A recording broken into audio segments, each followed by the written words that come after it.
ซึ่งก็ต้องกราบขอบพระคุณท่านอาจารย์พระครูสมุวิสุวัตรวรกิจโจนะผู้อำนวยการสถานีแล้วก็บรรดาท่านผู้ฟัง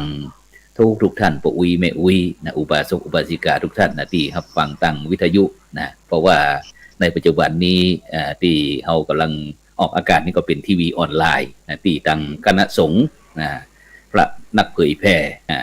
พระสังฆพัฒนาเพื่อประชาชนตั้งคณะสงฆ์หนเหนือหนใต้หนกลางหนตะวันออก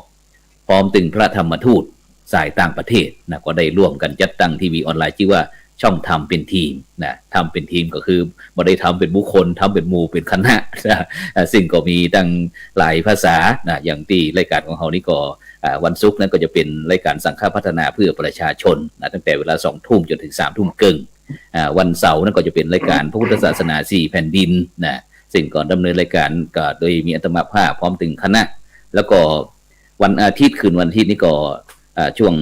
รายการเห็นธรรมเห็นเราเห็นธรรมนะซึ่งในช่วงก่อนนั่นก็ช่วงเข้าพรรษานะเขาก็ได้กราบ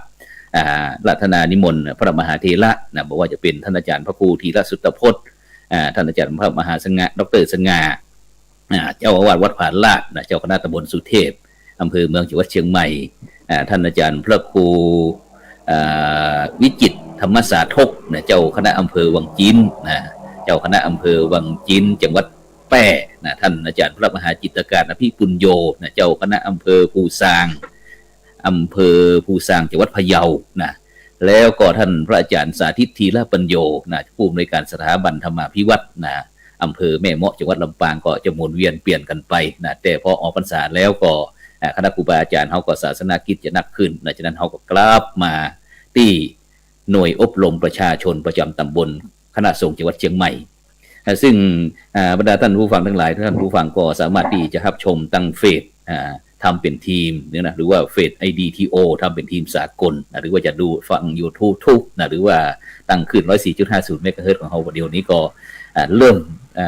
คนเฒ่าแก่ปอุ้ยเป็นกันหลายท่านหลายคนกลับมาชมด้านมือถือนะฉะนั้นก็ในค่ำคืนวันนี้ก็เป็นคืนวันอาทิตย์นะที่20นะเดือนกุมภาพันธ์ปีพุทธศักราช 2565นะซึ่งเก่ากับผมอาตมาภาพพระครูโสพลปริยัติก็ได้นำรายการเห็นธรรมเห็นเราเห็นธรรมนะตรงบทบาทของหน่วยอบรมประชาชนประจำตำบลในยุค New Normal นะมาพบกับบรรดาท่านผู้ฟังท่านผู้ชม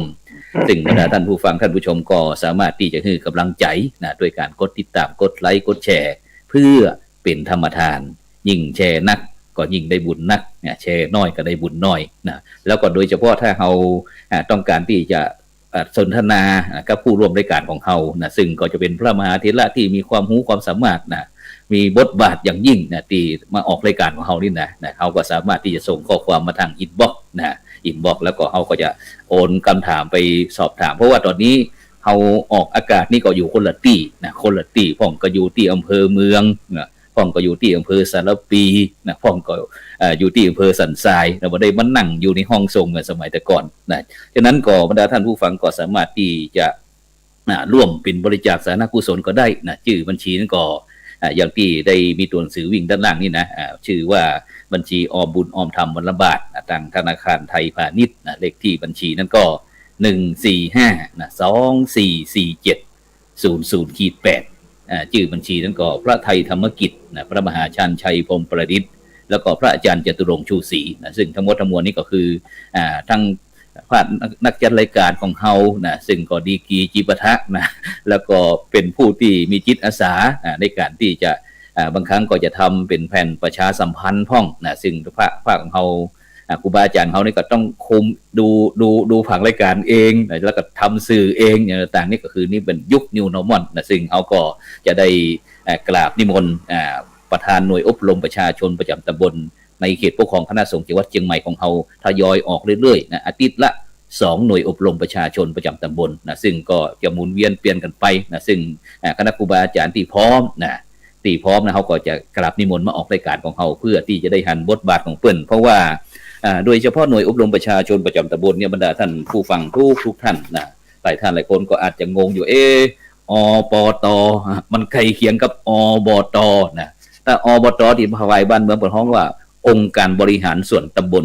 นะแต่ถ้าเป็นทางคณะสงฆ์เขานี่อบ บปปปปนะอปตหน่วยอบรมประชาชนประจำตำบลนะตัวย่อก็คืออปตนะซึ่งก็ได้ดำเนินกิจการอย่างมีประสิทธิภาพนะที่สอดคล้องปฏิรูปกิจการคณะสงฆ์ซึ่งก็ถือว่าเป็นบทบาทหนึ่งนะที่ประสงค์จะต้องส่งเสริมนะแล้วก็พัฒนาเพื่อสร้างบทบาทการมีส่วนร่วมนะในการทำงานระหว่างองค์กรพระพุทธศาสนาองค์กรภาครัฐองค์กรภาคประชาชนนะทั้งนี้ก็เพื่อที่จะยกระดับนะคุณภาพชีวิตคุณค่าทางจิตทางใจนะคือคนในชุมชนเนี่ยได้นึกถึงหลักการอยู่ร่วมกันอย่างสามัคคีส่งเสริมความสงบสุขนะตลอดจนประพฤติปฏิบัติอย่างสอดคล้องกับความดีงามของสังคมนะซึ่งก็สอดคล้องกับแนวคิดทางพระพุทธศาสนาที่พยายามส่งเสริมคือบุคคลแล้วก็สังคมเป็นมิตรต่อคนอื่นแล้วก็สิ่งแวดล้อมนะซึ่งก็มีหลักการต่างๆนะบอกว่าจะเป็นเรื่องการรักภาวนาพ้องอันอย่างต่างๆซึ่งก็บทบาทที่วัตถุประสงค์ของหน่วยอบรมประชาชนประจำตำบลนี้ก็เพื่อที่จะสงเคราะห์นะอนุเคราะห์นะประชาชนในท้องถิ่นนะนั้นๆ2แล้วก็เพื่อเป็นศูนย์ประสานศูนย์กลางประสานงานระหว่างวัดบ้านราชการหน่วยงานนะที่จะเข้ามาร่วมนะพัฒนาในหมู่บ้านต่างๆในตำบลนั้นๆนะแล้วก็3นะเพื่อเป็นศูนย์รวมความคิดนะของประชาชนทุกหมู่เหล่านะที่มีความคิดเห็นที่จะสร้างประโยชน์ในหมู่บ้านในชุมชน4นะก็เพื่อเป็นศูนย์รวมพลังในการป้องกันหมู่บ้านให้เกิดสันติสุขช่วยกันปกป้องพิทักษ์รักษาชีวิตนะแล้วก็ทรัพย์สินนะของทุกคนในหมู่บ้านในตำบลนะไม่ว่าจะเป็นเรื่องโจรภัยอัคคีภัยอุทกภัยวัตภัยนะภัยที่เกิดธรรมชาติภัยที่เกิดขึ้นโดยน้ำมือมนุษย์ต่างๆเหล่านี้แล้วก็สุดท้ายก็คือเพื่อเป็นศูนย์ข้อมูลข่าวสารนะโดยเฉพาะตั้งราชการของตั้งภาครัฐภาคเอกชนต่างๆที่จะต้องการที่จะมาสื่อสารโดยเฉพาะในยุคปัจจุบันเนี่ยบรรดาท่านผู้ฟังทั้งหลายนะซึ่งภารกิจของอบต.นี่ก็คือเรื่องศิลปะวัฒนธรรมนะสุขภาพแล้วก็อนามัยสัมมาอาชีพสันติสุขศึกษาสงเคราะห์นะสาธารณสงเคราะห์กตัญญูกตเวทิตาธรรม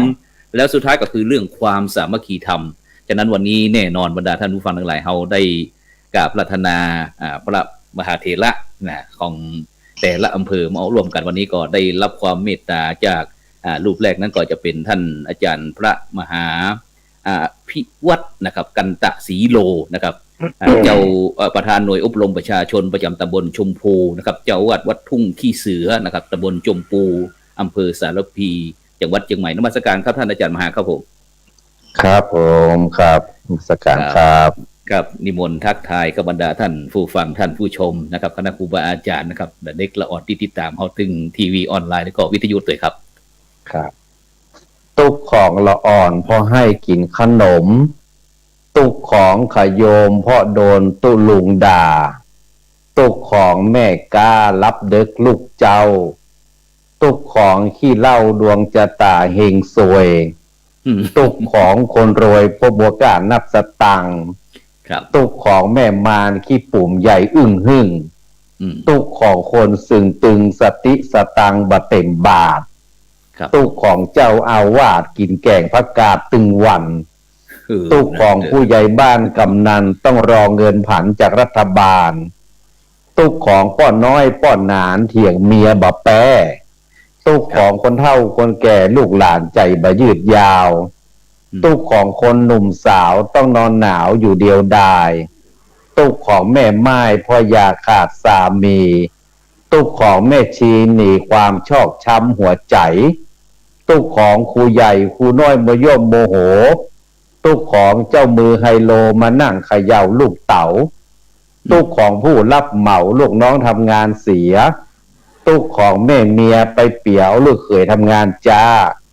ตุกของอาตมาโอ้ยบ่มีสตางค์เหมือนกับวัดตุ่งหมื่นน้อยกับเพิ่นขอไว้สาครับครูบาอาจารย์ประสงค์องค์ข้าเจ้าตนปฏิบัติดีตนปฏิบัติชอบท่านพระครูอาจารย์ที่ได้เป็นประธานในการดำเนินงานในวันนี้และขอเจริญสุขเจริญธรรมขอจงมาปรากฏบังเกิดขึ้นกับปอออกแม่ออกปออุ้ยแม่อุ้ย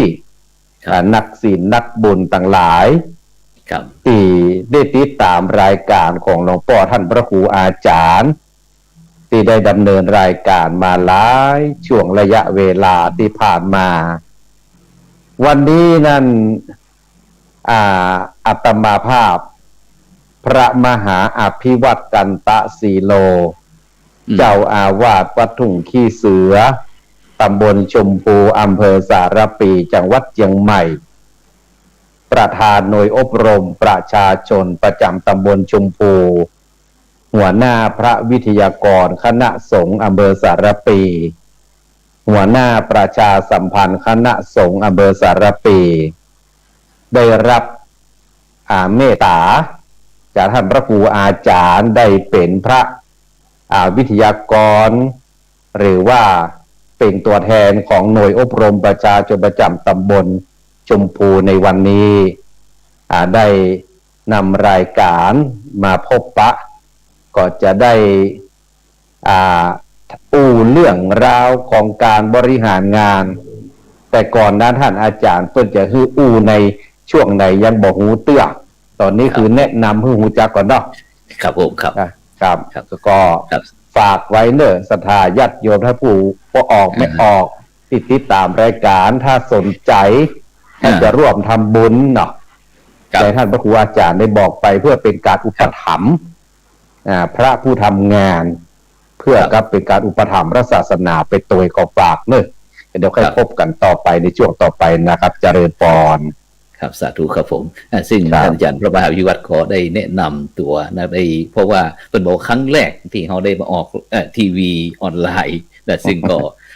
ต้องกราบขอบพระคุณด้วยนะซึ่งบรรดาท่านผู้ฟังที่ติดตามอยากจะสนทนาธรรมอย่างเปิ้นก็พ่อเฮาก็จะมีเบอร์โทรศัพท์นะครับที่วิ่งอยู่ด้านล่างนะครับก็คือ094262นะครับ6529นะครับก็ตลอดเวลานะครับตลอด24ชั่วโมงแต่เวลารับก็อาจจะบ่ได้รับนะครับแต่บ่มีเวลารับนะครับเพราะว่าบ่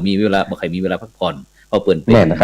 ประธานหน่วยอบรมประชาชนเพิ่นเป็นถึงพระนักเทศน์ชื่อดังของอำเภอสารพีต่างๆนะซึ่งก็ผมก็จะติดตามทั้งพระอาจารย์ได้การเคลื่อนไหวตลอดนะครับฉะนั้นก็ต้องไปที่อำเภอสันทรายก่อนครับวันนี้นะครับวันนี้ก็บ่ธรรมดานะครับท่านอาจารย์พระใบดีกาชันนรงค์นะครับจันทสโลนะครับประธานหน่วยอบรมประชาชนประจำตำบลหนองหานนะครับเจ้าอาวาสวัดทุ่งหมื่นน้อยนะครับตำบลหนองหานอำเภอสันทรายจังหวัดเชียงใหม่นมัสการครับท่านอาจารย์ชันนรงค์ครับผมสวัสดีครับผมครับผมนิมนต์เลยครับสวัสดีครูบาอาจารย์จุตนจุองค์นะครับแล้วก็เจริญพรศรัทธาญาติโยมที่ติดตามรับฟังรายการอยู่ในขณะนี้นะครับกับผมอาตมาพระใบดีกาชันนรงค์จันทสโรเจ้าอาวาสวัดทุ่งหมื่นน้อยตำบลหนองหานอำเภอสันทรายจังหวัดเชียงใหม่ประธานหน่วยอบรมประชาชนประจำตำบลหนองหานครับวันนี้กับขอบพระคุณท่านอาจารย์พระครูโสพลปริยัตินะครับที่ได้ถวายโอกาสนะครับมอบโอกาสให้เข้ากับผมนั้นได้มาพูดจาพบปะแลกเปลี่ยนพ้นห้องว่าประสบการณ์นะครับในการทำงานของหน่วยอบรมประชาชนประจำตำบลก็ผมก็ติดตามรายการอาจารย์มาตลอดนะครับวันนี้ครับผมหน้าบุญของตุเจ้าตรงเหมือนน้อยนะครับได้มีโอกาสได้มาพูดจาปากกับอาจารย์แล้วก็ครูบาอาจารย์หลายตนหลายองค์นะครับขอบคุณครับครับซึ่งรายการของเขานี่ก็จะเป็นการค้นหาช้างเผือกนะครับโดยเฉพาะพระรุ่นใหม่ต่างๆนะครับที่ทำการทำงานอย่างต่างเขาก็จะค้นคว้ามาเพื่อที่จะแลกเปลี่ยนเรียนรู้นะครับที่จะทำให้การเผยแผ่พุทธศาสนาหรือว่าการสร้างความสุขแก่คนส่วนนักนะครับที่พระพุทธเจ้าได้สั่งไว้นะครับว่าหมู่เฮาเนี่ยจงไปเพื่อที่จะบำบัดทุกข์บำรุงสุขคนส่วนมากนะครับไม่ใช่เฉพาะตัวเฮานะครับฉะนั้นโดยเฉพาะท่านอาจารย์พระใบดีกาชันนรงค์เนี่ยบรรดาท่านผู้จันทสโลเนี่ยบรรดาท่านผู้ฟังก็คงจะเดี๋ยวได้หันทีเด็ดแน่นะเพราะว่าท่านอาจารย์นี้เป็นนักเทศน์ชื่อดังเช่นเดียวกันนะเป็นนักเทศน์ชื่อดังนะที่ได้บำบัดทุกข์บำรุงสุขนะครับจึงออกเผยแพร่ในการเทศน์ในการทำงานนะซึ่งโดยเฉพาะบรรดาท่านผู้ฟังทั้งหลายจะต้องทำความเข้าใจก่อนพระสงฆ์องค์เจ้าก็เหมือนกับทั้งส่วนราชการเช่นเดียวกันอย่างที่ส่วนบ้านเมืองของเขาจะมี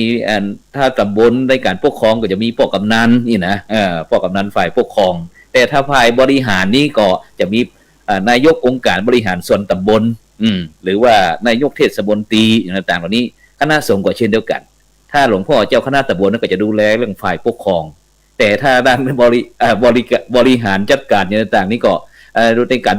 บริการบำบัดทุกข์บำรุงสุขช่วยหั่นช่วยนี่นะก็คือประธานหน่วยอบรมประชาชนประจำตำบลนะฉะนั้นก็วันนี้เขาก็จะได้มาหับการถ่ายทอดนะประสบการณ์นะครับจากคณะครูบาอาจารย์ของเขาฉะนั้นก็จะไปที่ท่านอาจารย์พระมหาพิวัตรกันตศรีโลนะครับจากอำเภอสารปีของเขาว่าอันที่สารปีของเขาเนี่ยอันนอกจากที่พระอาจารย์จะมีในประธานหน่วยอบรมประชาชนจากตำบลแล้วก็ยังมีหลวงพ่อเจ้าคณะตำบลนี่ชื่ออย่างจ้าครับก็ในการปกครองของคณะสงฆ์ภายในตำบลชมพูนี่ก็จะมีอยู่9 วัดนะครับไล่ตั้งแต่หมู่1ถึงหมู่9ก็ในการบริหารงานนั่นก็มีหลวงพ่อท่านพระครูพิทักษ์วีรคุณหลวงพ่อท่านเจ้าคณะตำบลชมพูวัดพญาชมพูครับเป็นที่ปรึกษานะครับประธานการเป็นที่ปรึกษาในการดำเนินงานครับแล้วก็หลวงพ่อเจ้าคณะอำเภอครับ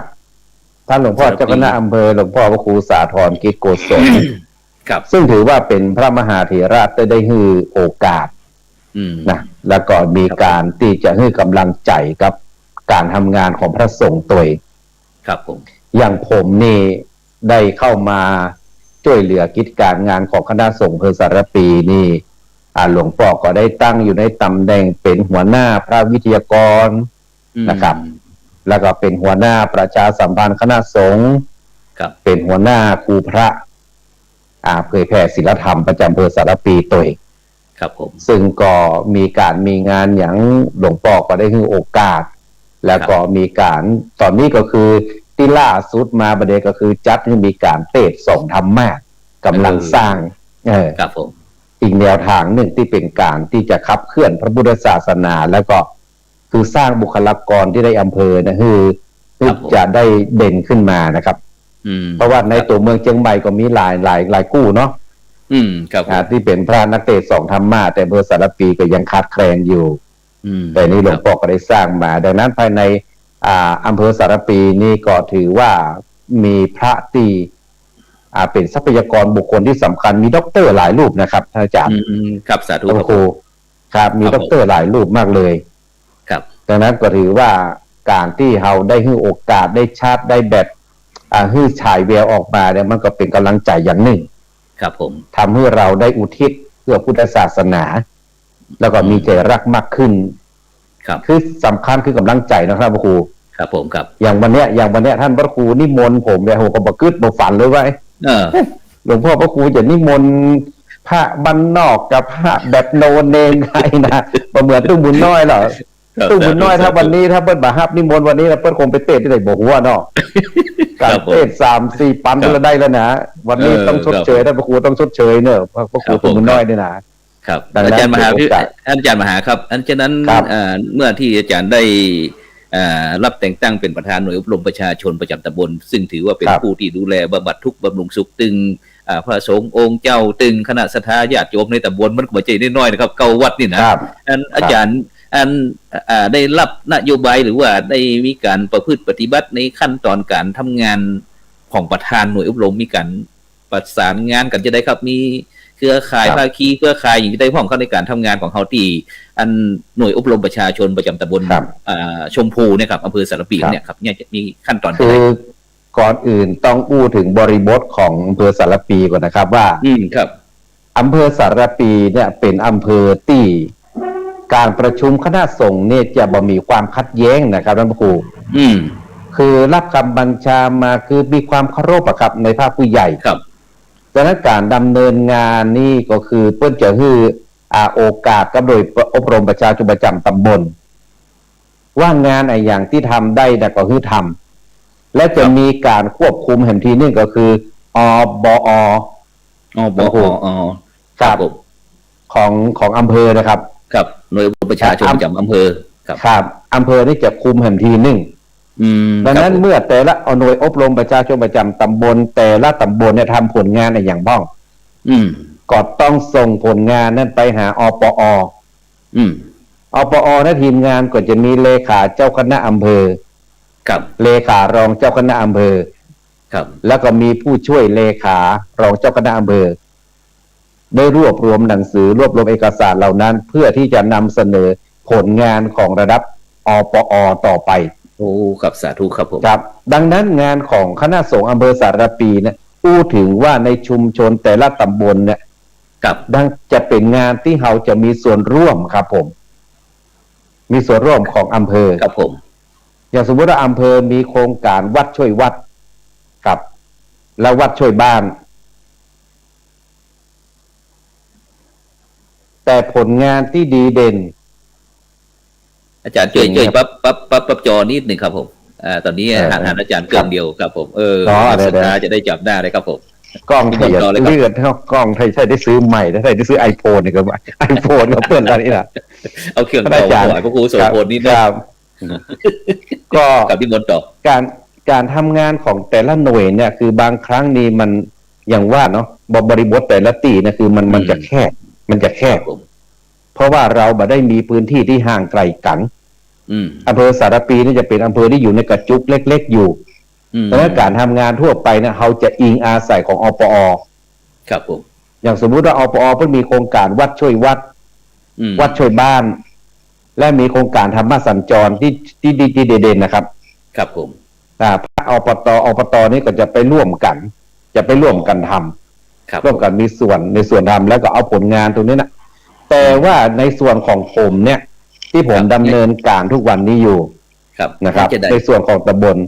ผมก็ใช้วิธีการที่ว่าเพราะว่าการทำงานของอบตของตำบลชมพูเนี่ยเขาก็ใจยึดหลักของที่8ประการเพราะว่าเป็นศีลธรรมเพราะว่าเป็นวัฒนธรรมและก็เรื่องของสุขภาพอนามัยสัมมาอาชีพสันติสุขศึกษาสงเคราะห์สาธารณสงเคราะห์กตัญญูกตเวทิตาธรรมสามัคคีธรรมครับผมนี่จะทำงานในเชิงแบบที่เรียกว่าบางครั้งเราอาจจะลืมนึกไปว่าในด้านที่เราทำอยู่เนี่ยมันเกี่ยวข้องกับตรงนั้นตรงนี้ผมบางทีมันก็จะเป็นรวมกันครับผมเนาะอย่างตึ้งวันนี้บางทีอย่างสมมติว่าในช่วงเนี้ยครับผมเป็นยุคที่โควิดกำลังระบาดครับผมเราก็พยายามที่จะประกาศเสียงตามสายให้หมู่บ้านโอ้ครับผมประกาศเสียงตามสายให้เทศบาลครับผมว่าผลของมันเป็นอย่างใดพ่องอันตรายเป็นอย่างใดพ่องครับผมคือบางครั้งเราบ่สามารถที่จะไปแนะนำเปิ้นได้ในส่วนของ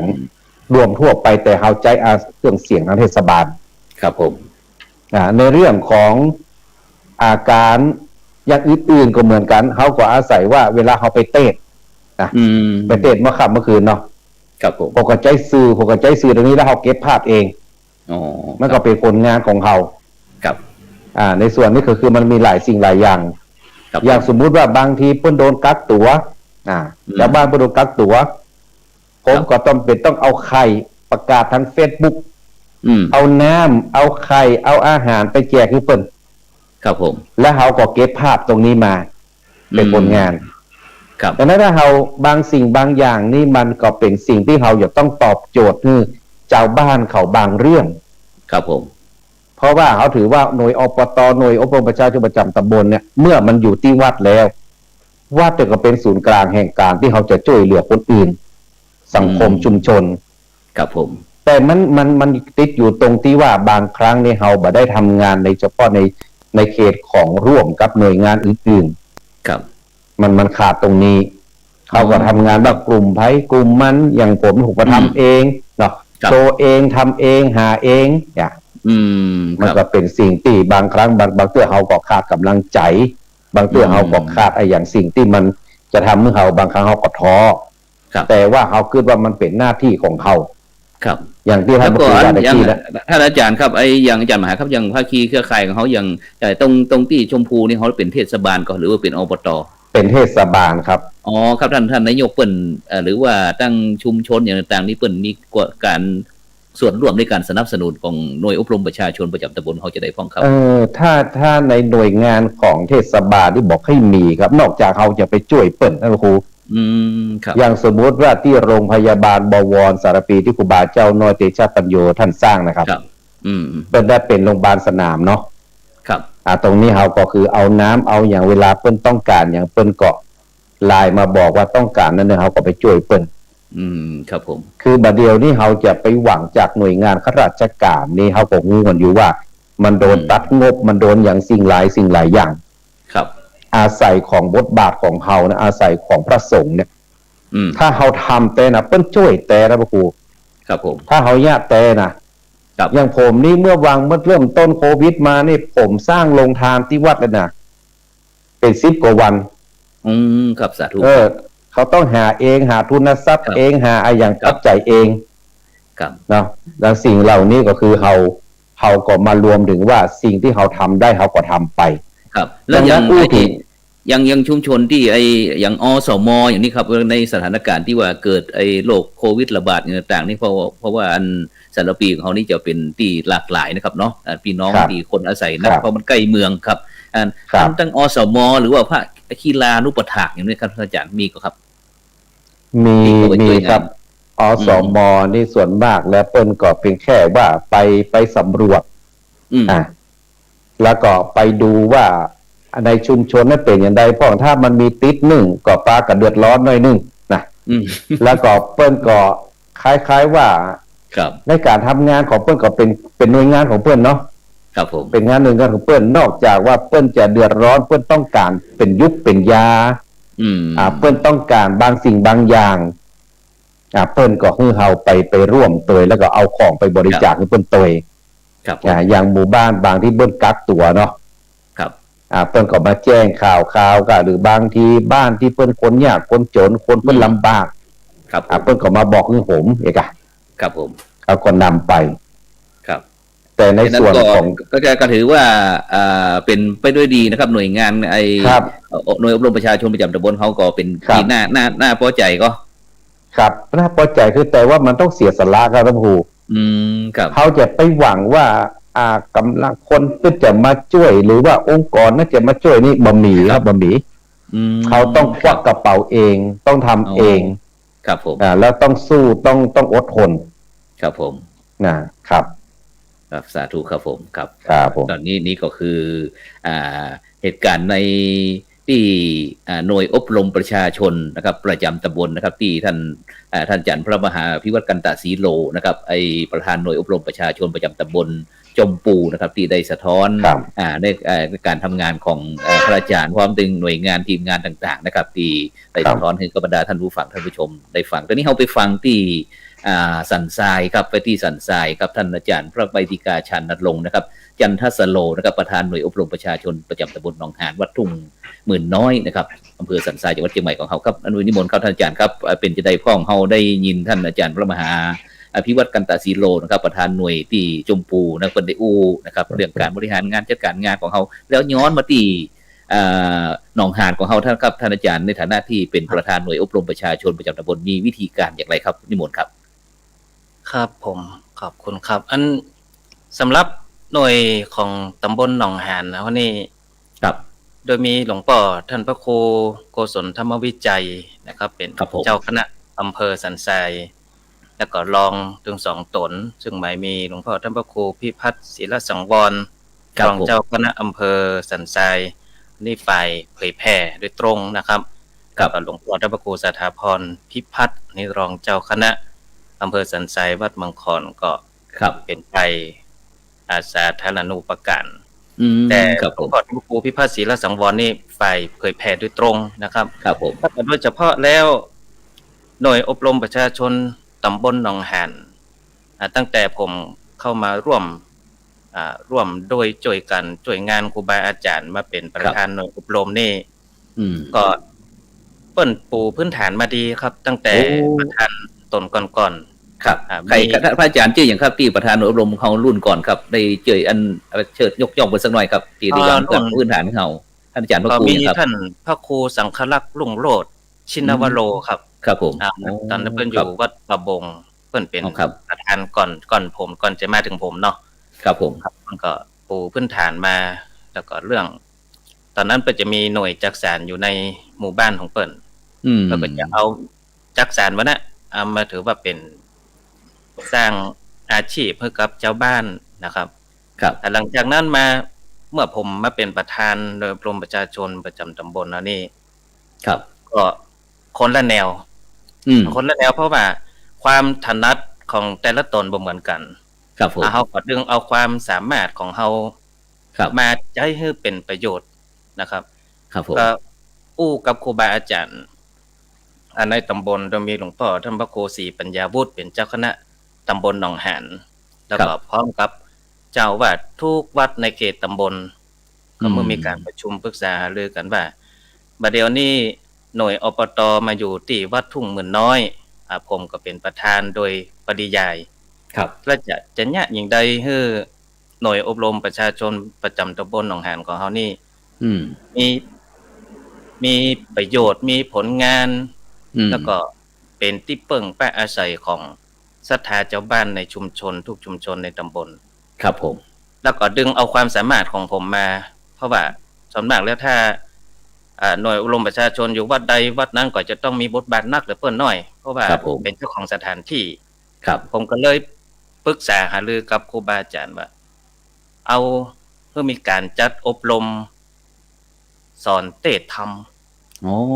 สอนเทศธรรมให้กับพระสงฆ์องค์เนนโดยแล้วก็สอนระบำทำนองให้กับป้าน้อยป้าหนานในการสู่มาโคตานโอกาสเว้นตานเทศธรรมโดยเฉพาะเทศธรรมเนี่ยถวายความรู้ให้กับ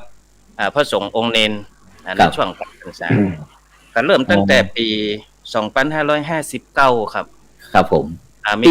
ที่ในภาพนี้มันก็ครับอาจารย์เข้าผ่านการอบรมแล้วเขาก็มีเกียรติบัตรให้มันก็ครับครับแม่นครับแต่ละรุ่นนี่ก็เป็น100เหมือนกันนะครับครับผมแต่ละรุ่นมีตึงมาเตดมาเฮียนเตดทำโดยมาเฮียนตัวเมืองโดยนั่นๆๆจนจะมีตึงทุเจ้าพระเนนในตำบลในอำเภอสันทรายโดยต่างอำเภอต่างจังหวัดมาร่วมกันนักครับเป็น100ไปต่อรุ่นแล้วก็มีป้าน้อยป้าหนานป้าอาจารย์ที่เพิ่นมีความสนใจก็มาเรียนรู้เอาระบำทำนองก็ถือว่าประสบความสำเร็จนะครับแต่ว่าเปิดสอนได้4รุ่นโควิดเข้าก็เลยได้ย้างโครงการไปบัดนี้ได้2ปีละ2พรรษาแล้วครับที่หยุดโครงการนี้ไปนะครับหลังจากนั้นเมื่อเปิดโครงการนี้แล้วสอนพระเนนไปแล้วสอนระบำทำนองผู้ปุจจารไปแล้วเจ้ใหญ่เฮือละอ่อนเขาได้ใจวิชาความรู้ที่ห่ำเฮียนไปเดี๋ยวขอแทรกนิดนึงครับอาจารย์ครับนี่โครงการน่ะอย่างเกี่ยวกับอันมหาวิทยาลัยมหาจุฬาลงกรณราชวิทยาลัยเขตเชียงใหม่เฮาครับอันนี้ไปบรรยายเป็นวิทยากรให้กับพระสงฆ์เกี่ยวกับเรื่องเกี่ยวกับการเทศธรรมในวิถีนักเทศเนี่ยนะครับสาธุครับอันนี้เป็นน่าจะเป็นสาขาวิชาภาษาบาลีครับผมครับอันนี้ก็ไปต่อไปความรู้ครับอันนี้โหบนี่ไปเป็นวิทยากรให้กับอบรมธรรมะให้กับน่าจะเป็นเทศบาลตั้งโดยสเกตเป็นนะครับนี่นะครับสาธุครับผมไปอันนี้เป็นรูปที่สอนเทศพระสงฆ์องค์เนนที่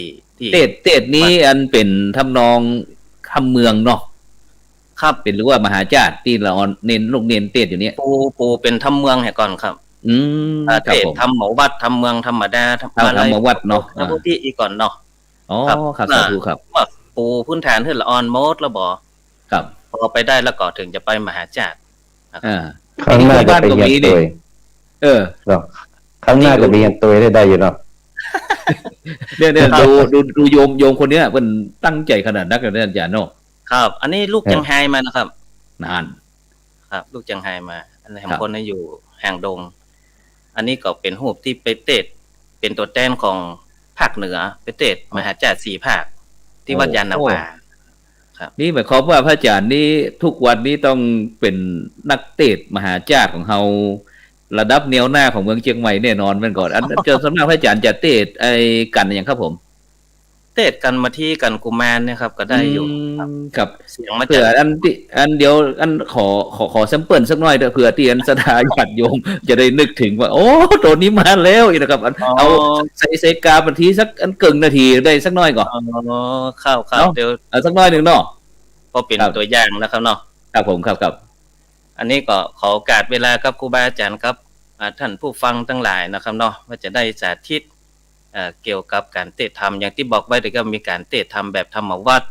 กับธรรมมหาชาติธรรมวัดกับเทศธรรมเมืองธรรมดานะครับ นะ ครับผ โม ม ตัสสะภะคะวะโตอะระหะโตสัมมาสัมพุทธัสสะอันนี้เป็น